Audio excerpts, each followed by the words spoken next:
Сәлеметсіздер ме? 4-ші сынып білім алушыларына арналған математика пәні бойынша есептеудің және есептерді шығарудың тиімді тәсілдері тақырыбындағы сабағымызды бастаймыз. Балалар, біз бүгін 144-ші және 145-ші сабақты қосып өтетін боламыз.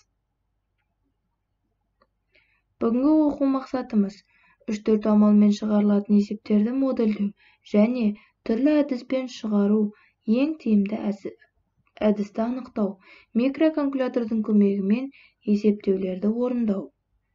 Дескрипторы сен 3-4 амалмен орындалатын есептерді әртүрлі тәсілмен шығаруды және тиімді тәсілді анықтауды үйренесің.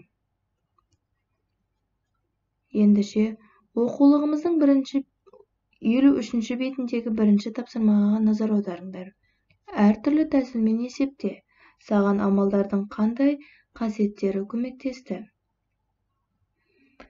Тіктөртбұрыштың ауданын табуды түрлі тәсілмен есептейміз.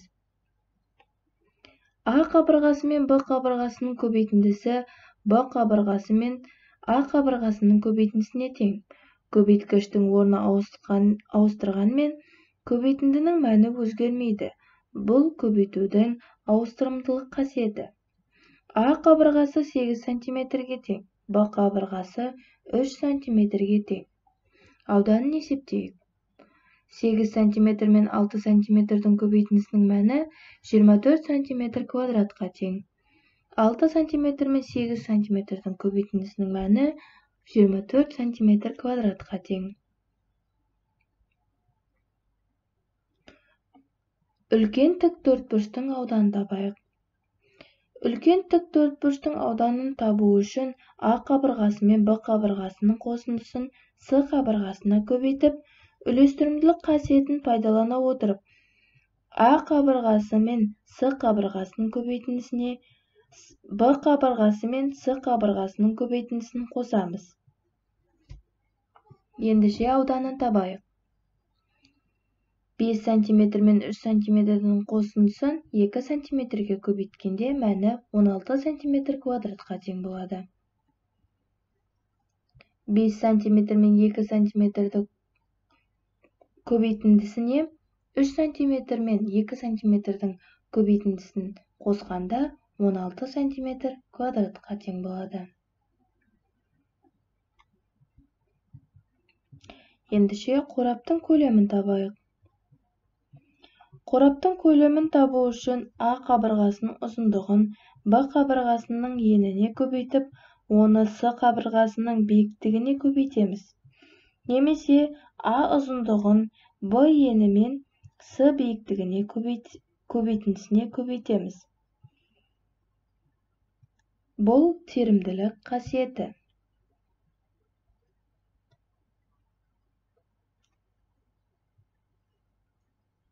Ендеше көлемін табайық. 8 см мен 4 см-ның көбейтіндісін 6 см-ге көбейтеміз. Мәні 192 см³-ға тең. 8 см-ге 4 см мен 6 см-дің көбейтіндісін көбейткенде мәні 192 см-ге тең болады.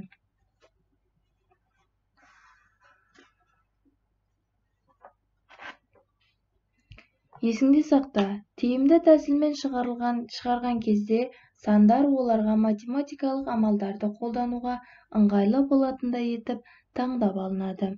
Немесе есепті шығару барынша аз амалмен орындалады.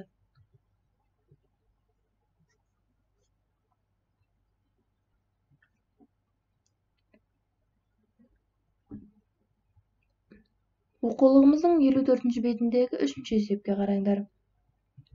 Берілген өрнектердің мәнін тиімді тәсілмен есептеуге амалдардың қандай қасиеттері көмектесті? 25, 76, 4 сандарының көбейтіндісін біз көбейтудің терімділік қасиетін пайдаланып шешеміз.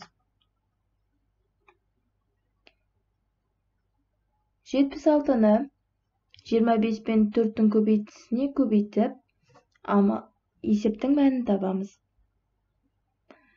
Мәні 7600-ге тең болады. 50 көбейтілген 43 көбейтілген 20 сандарын есептейміз. 43-ті 50 мен 20 сандарының көбейтісіне көбейткенде мәні 43 мың болады.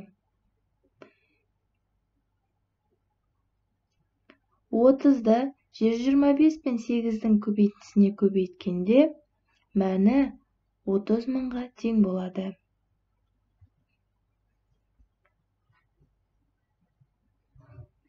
Міне бұл есепте бізге көбейтудің терімділік қасиетін пайдаландық. Ендеше оқулығымыздың 53-ші бетіндегі 3-ші есепке назар аударыңдар. Тиімді тәсілмен шығар. Бір кітапта 60 бет, екіншісінде 96 бет бар. Егер күніне 6 беттен оқитын болса, осы екі кітапты неше күнде оқып шығуға болады? Бұл есепті біз үлестірімділік қасиетті пайдаланып шығарсақ болады. Бірінші тәсіл. 60 пен 96-ның қосындысын 6-ға бөлеміз. Мәні 26-ға тең болады. Екінші тәсіл. 60 пен 6-ның бөліндісін 96 мен 6-ның бөлінісіне қосқан кезде мәні 26-ға тең болады. Міне бұл есепті біз бөлудің үлестірімділік қасиетін пайдаланып шығардық. Ендеше сіздерге үй тапсырмасы. Оқулығымыздың 59-ші бетіндегі 6-шы есеп. Өрнектер құрып, олардың мәнін тап. Айнаға ағаш туралы, ғарыш туралы сурет салу конкурсына дайындалып жатыр. Ол кеңсе тауарлары дүкеніне келіп, бағаларды қарай бастады. Оған есептеуге көмектес. Осы үй тапсырмасы бойынша кері байланыс жасаймыз. Осымен бүгінгі сабағымыз аяқталды. Сау болыңыздар.